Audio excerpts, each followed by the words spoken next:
Okay, Lando, I hope you've been watching the All Seasons. Don't forget, 15th to 6th by turn 1. And it's go, go, go. Come on, Lando. Lando, come on, Lando. Lando, Lando, Lando. What the hell is Lewis Hamilton doing? Has he remembered to pack some sandwiches for his afternoon stroll in the country? Oh, God, it's Sainz and Perez. No. What on earth happened there? And Oscar's pastry wins the race. Oscar, 2024 World Champion. You heard it here first. Yes, and Oscar goes past Charles Leclerc. That was almost incredibly exciting.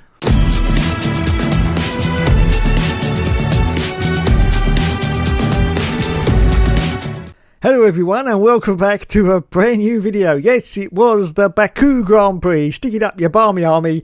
And let's face it, it wasn't very exciting at all, was it? I'd give it a 6 out of 10, and 2 of those points are going to the last 2 laps of the Grand Prix. Before that, I'd give it about a 4. It was another of those strategical races, but it really wasn't very exciting at all, was it? Until, of course, the last 2 laps. So we start with the winner of the race. Yes, Oscar Jack Piastri. Pastry, as we like to call him around here, won the race in the McLaren. Absolutely fantastic drive when he actually overtook under DRS, of course, Charles Leclerc. It was absolutely fantastic. I do think that Alex Jackson went a little bit too overexcited and into a Murray Walker mode there, because it wasn't that great. It was a good move, but it wasn't that great, was it? But anyway, well done for getting past Charles Leclerc, and he won the race as well. And of course, that means now that I've changed my prediction, and I'm going to say now that Oscar Pastry will be the 2024 World Champion this year. Yes, because no one else seems to want it. No, so we'll just give it to Oscar, because personally I think he deserved it already. Anyway, of course, in second position it was Charles Leclerc. Yes, Charles Leclerc. Now, I've got these results before the last 2 laps, so they might not be in the right order. I'll just basically go over the drivers quickly. Charles Leclerc, he did a good race, but unfortunately his tyres did pack up towards the end and he was getting absolutely mullered. Now, of course, we know about the incident 2 laps before the end, and apparently the gorgeous Ariana Bravo from Channel 4 was talking to Christian Horner. Yes, I bet that was exciting. And apparently he was absolutely furious, because in his eyes he said that Perez was going to win that race. So yeah, he was absolutely furious, and he put all the blame onto Carlos Sainz and said it was completely his fault. Well, we'll get to that in a moment. Anyway, in third place on my board, I've got George of the Russell. Watch out for that. Yes, he did very well, George, very well indeed. He was about 7th or 8th, wasn't he, for a long part of the race, and I thought it's going to be a pretty mediocre for Russell. But he got up there mostly because 2 cars actually crashed out at the end, but third place is third place. Then, of course, we've got Lando Norris. Yes, chief bottle job. Bottle job. But he did get past Verstappen, which means he's now closed the gap up to 59 points, I do believe. Yes, 59 points. Verstappen actually went into the pits, I think, to try and get a fastest lap, but couldn't do it, of course, because the safety car came out right at the end. So that completely cocked up that plan. But anyway, 59 points. So I'm still going to say it. He can still win it, everyone. He can still win it. Then, of course, we had Verstappen. Absolutely mediocre race once again from the former great Red Bull outfit. I don't know what's going on. They're going to have to do some serious changes for next season. They're going to have a major reshuffle. They're going to get rid of the old Deadwood. Newey. They're going to have to get rid of some of the dead wood. I know that. And they're going to have to have a clear out. And, you know, just personally, I've said this from the start. I think Christian Horner should go, because whether he was guilty or not, I still maintain that he was. He's just put the team in a bad light now. And I think he should just step down and let someone else take over, because the way things are going right now, he certainly isn't up there and doing a great job for the team, is he, as the, you know, sort of team leader. So I think he should just step down at the end of the season and let someone else, and then get some new people in there as well, and just start again on a fresh, clean slate, because that's what Red Bull needs. They've lost Adrian Newey. It's a huge blow. It's a huge blow. They've been downplaying it for a long time, but it is a huge blow for Adrian to disappear now from Red Bull. And of course, the 2025 car at Red Bull is going to have no input from Adrian Newey whatsoever, because even Christian Horner himself said that, you know, it was a bit a bit premature that Aston Martin were announcing him, and he's still got the RB17 hypercar to finish. So that means basically that he's going to have zero input on the 2025 F1 car. So the new design, whoever it is, or it could be a lady, I'm not being sexist or anything, I don't know, it could be, whoever it's going to be is going to have a huge job designing that car now for next year. A job that they didn't know they were going to have at the start of the year, don't forget, because Adrian Newey was firmly entrenched in that team until everything else started kicking off. So yes, that's going to be a real pain. And then of course 1 year later they've got all the big regulation changes, so the car's got to be completely redesigned again. That is not looking good for Verstappen or Red Bull. As I said in previous streams, I think Verstappen's going to finish 5th or 6th now for the rest of the season. I can't see him winning any more races unless we get a lucky safety car or something. I think it's over for Verstappen, basically. I think it's over, at least for this year anyway. I can't see him get any more than that. Special congratulations have to go to Fernando Alonso. Yes, he did a good race and he got some points. Well done to Fernando, the old bugger. How much longer can he go on for? Probably another 5 years, who knows. Alexander Albon, of course, was also up there in the Williams. Well done to him. And his new teammate, Colapinto, whatever you want to call him, he was up there as well, so well done.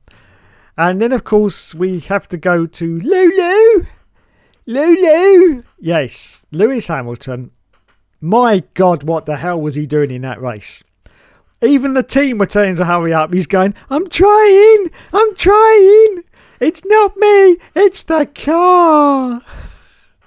My God, Lewis, that was an absolutely disgraceful performance from you.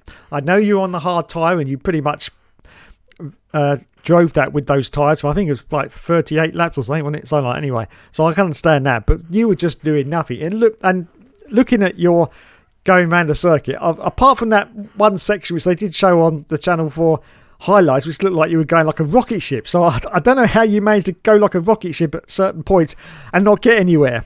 Yes. I don't know whether you're just spinning your wheels or whatever. I don't know. But yeah, Lulu, you just look like you're out there for a Sunday afternoon picnic drive. You just, you got your sambuca in the back and a bit of that nice French pâté, and you were just off to try and find somewhere where you can go and park up and spend the afternoon, getting drunk and filling your boots with some of that pâté. That's what you just looked like. You were absolutely nowhere in that race, and you were absolutely trounced by George Russell. Now, I know there was some problems. You had to start because you had an engine problem, I do believe, so you had to take a penalty, and not only that, you had to start from the pit lane. So that is even worse. I understand that, because not only are you starting from behind the last car, you're starting from behind the last car that goes past the pit lane. So you're losing an additional, I think, 5-6 seconds behind the pack before you're allowed to go. You can only go when the last car has gone past the start and finish line, and that's the only time you can go. So I can understand you lost a huge amount of time, but you are in a Mercedes. You could have done a lot better. And yes, unfortunately for Lulu, as I've said before, his performance is just up and down like a yo-yo. Sometimes he's completely on it, other times he's just absolutely nowhere. And last night at Baku, Lewis Hamilton was completely nowhere. He really wasn't anywhere. Anyway, congratulations to Oliver Bearman, who has picked up, I think, a one World Championship point in the Haas car. Well done to Oliver. Fantastic performance there. He, of course, will be in Formula 1 full-time next year and in the Haas team. Hulkenberg was up there as well, just behind him, I do believe. Pretty decent performance from the Hulk. Gasly was... he was in the race, wasn't he? I don't remember seeing anything spectacular from Gasly. Or, of course, the great big white elephant, Daniel Ricciardo. Yes. And then there was Guan Yu Zhou, who did nothing. Esti Besti didn't do much. And then we got the rear runners. We got Bottas. And then right at the back, I've got Sainz and Perez in 17th and 18th place, respectively. Lance Stroll, unfortunately, only got 19th position. And Yuki Tsunoda, unfortunately, didn't finish the race after contact with Lance Stroll, of course, he caused Lance Stroll to have a puncture, and that pretty much cocked up his race. But Yuki himself actually had a huge chunk missing out of his side pod, which they really didn't show until pretty much near the end of the race. There's a huge chunk missing out of the side pod, and that would have affected him massively. Now, if anyone's had a Hoover and it's got a hole in the hose, okay, you will know that won't suck up anything. And of course, those air boxes on the side are designed to suck up the air I think it's from the ground. I'm not an engineer, so please don't quote me, but I think it sucks up the air from the ground and pushes it backwards through the hole of the frame and then out through the back. I think that's how it works anyway. In layman's terms. So yeah, to have a big hole on one side would mean that all the air is just basically whooshing out the side. Basically, I would say like a Hoover. You know when it doesn't pick anything up, and you find this little hole and you put your finger over it, and then suddenly it's like a rocket ship. That's exactly the same principle with a Formula One car. So you can't have that amount of side pod damage on it without it affecting it. And Yuki Tsunoda, you could see clearly the cars were just overtaking him willy-nilly because he just had no performance out of that car because it was severely damaged. And in the end, he did sort of retire the car and say, nope, that's it. I've had enough. So there you go. That was the race. Apart from the last 2 laps. Yes, apart from the last 2 laps. So what exactly happened? There was a lot of controversy. As I say, Christian Horner definitely said, it was Sainz's fault. Sainz, of course, over the radio said, what the hell was he doing? But that's just part of the course. I'm a little bit unsure, to be honest. I just think it was a racing accident above anything else. It was definitely just a racing accident. But Sainz just seemed to drift a little tiny bit. I don't know, a little tiny bit. And that caused them to sort of interlock. They did that sort of thing where you get in the Formula One games where they just slightly touch and then you completely lock in between each other and then it's game over because you got nowhere to go whatsoever. So that's my theory anyway. I'm just going to have a look at the crash here. Hopefully I don't get copyrighted by FOM for this. But it isn't actually Formula One. It's someone's just done a copy of it. We won't put the sound on just in case. Terrified about getting copyright striked, but here we go. So I've just done it on this bit here, which is the incident itself, and I'll have to stop it because I say you have to be very careful with clips on YouTube. So here we go. Let's just see it and see what happens here. So yeah, it just looked like Sainz just sort of turned slightly. Let's see if I can do that again and just get it a little bit backed up a little bit before we go in that bit. So here we go, around the corner, and Sainz, as you can see, is up there. And he just sort of drifts very slightly in that contact. I'll say he just locked wheels. He just locked between the right front of Perez and the left rear of Sainz. I'll say, a bit like the F1 games, and it was game over. Really, it was really game over. There wasn't anything they could do about that whatsoever. But I don't see any fault really. Apart, as you can see, it was just an incident. Just a racing incident. I wouldn't put blame on anyone for that, to be honest. It was just, Sainz, he may have just started to drift. Yeah, that was just a racing incident. That's all that was. Yeah, I can't see any blame there. Maybe Sainz should have left a little bit more. Or maybe he should have left a little bit more space. I don't know. But I certainly don't think anyone really was to blame for that. I think that was just a pure racing incident between Checo Perez and Carlos Sainz. That's my theory anyway. I mean, you might have other views on that, which is fair enough. But as far as I could see, I don't think there's anything really there that you could sort of apportion blame to. Of course, Christian Horner was going to apportion blame, obviously, because he was annoyed and he said that he could have won that race, Checo Perez. Personally, I think that's complete bollocks. But I don't think Checo was ever in any position to win that race. But of course, in the heat of the moment, you will say anything, won't you? So to finish off then, the Drivers' World Championship in the standings, Max Verstappen's on 313 points now. Lando Norris is in second with 254 and Charles Leclerc's in third with 235. And Oscar Piastri is in fourth with 222. Now in theory, any one of those four could win the championship. It is not over. There's still 7 rounds left to go. 25 points each round, don't forget. So there's still plenty of points up for grabs.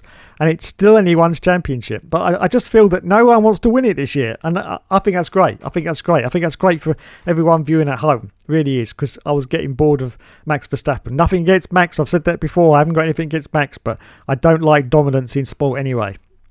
And so in the constructors, McLaren have now overtaken Red Bull with 476 points. Red Bull in second with 456. Ferrari in third with 425. Mercedes in fourth with 309. And there's a huge gap between that and fifth with Aston Martin with 82. Yes, very huge gap because, of course, Fernando Alonso has been doing all the work there at Aston Martin, and his teammate has not been Lance Stroll, of course. And a special mention once again has to go to Ariana Bravo, who was on the Channel 4 commentary. Once again, absolute tragedy that didn't see much of her. It's just a little bit at the end of the race, which I think is just ridiculous. And I had to take this picture just to, just for demonstration purposes. But yes, well done for Ariana Bravo for being on the commentary. I've said it before and I'll say it again. She actually seems to have a passion and know what she's talking about. And I have actually looked up steady. I have actually looked up her profile, and she's actually went the proper route. Yeah, she's not a TikToker, never was a TikToker, and she's actually got a degree as well. And degrees are very bloody hard to get. So well done for her for doing the proper stuff. And yeah, as I say, she seems to have a genuine passion for the job that she's doing, and it's great to see. I'm all for women in motorsport. I've said this from day one. I've been a supporter of women in motorsport as long as they know what they're talking about, and they know the job of Formula One and what it entails. I don't like someone who's been making TikTok videos and then suddenly comes into Formula One after only having 2 or 3 years of knowledge and think they're bloody experts, because they're not. No, they've got no place in Formula One whatsoever. But if you're a professional lady and you've gone through the system properly, like the old days when people used to get jobs, through the old system of actually working hard and getting a job, whereas now you can just get noticed by purely making one TikTok video, getting 1 million views, and that's it. You've got a job in WTF1 or the race or Autosport, anything like that. That's how it works these days. Yes, hard work is not an option, and dedication, it's not an option. It's just purely being seen, and that's what gets you the job. And I hate that. I really hate that with a passion. Anyway, that's all from me, everyone. Thanks so much for watching. You have been awesome as always. Let me know what you think in the comments. Let me know if you think I've been a complete turkey, and no doubt you will if I have been. But yes, that has been the Baku Grand Prix. Yes, next week it is the Singapore Sling. Yes, that's a very long race. And of course, we've got some hotshot drivers in it, of course, with Colapinto. And so, we'll see how he fares there. He's had it pretty easy so far with Monza, of course, and Baku, not too bad a circuit, very, very long stroke. But Singapore is a killer, absolute killer. So we will see what happens. Anyway, thanks so much for watching, everyone. You've been awesome as always. And I'll catch you in the next one. Bye-bye.